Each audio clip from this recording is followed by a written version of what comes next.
Halo Brox, balik lagi sama gue Iwan Andrianto. Udah lama banget gue nggak posting video ya. Sorry banget nih.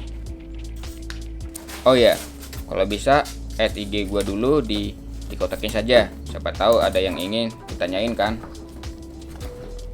Dulu gue sempat berpikir apa sih yang bisa bikin keren food fotografi itu. Salah satunya adalah penggunaan alas foto atau backdrops yang dipakai.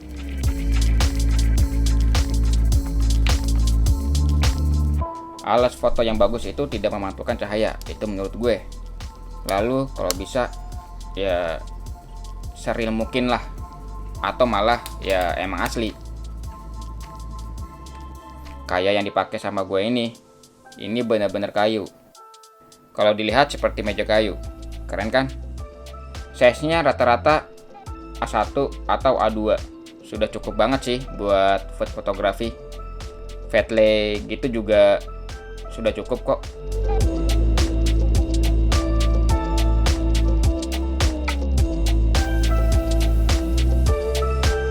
Solid dan kokoh banget sih.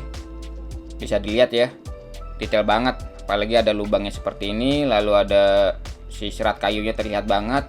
Jadi food fotografinya makin keren banget. Sayangnya ini berat. Kalau misalnya buat mobilitas karena kerjaan, ya lumayan banget sih mindah-mindahinnya. Lalu kalau kena minyak susah ngebersihinnya. Dan ini hasil penggunaannya.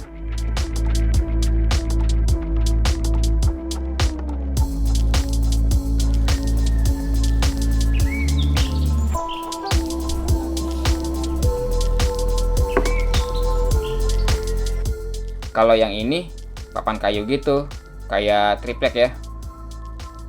Permukaan yang dipakai foto seperti papan tulis. Kalau dilihat lagi seperti meja batu atau dinding yang belum dicat. Makin keren aja dah hasil fotonya nanti. Ini enteng banget, enak buat mobilitas. Yaitu kalau lu ada kerjaan, mindah-mindahnya malah enak banget. Sayangnya kalau bentuknya seperti model kayu, kayak sebelumnya sih kurang real. Sekat-sekatnya jadi bohongan gitu, jadi kurang asik. Nah, ini hasil penggunaannya. Pasti lu pengen bertanya seperti ini. Ini beli di mana? Nah, link pembeliannya ada di deskripsi di bawah ini ya. Kalau lu suka sama video gue ini, kasih like lu dong, biar gue semangat bikin video lagi. Jangan lupa share ke teman-teman lu ya. Jangan pelit ilmu. Dan subscribe channel gue ya. Bye.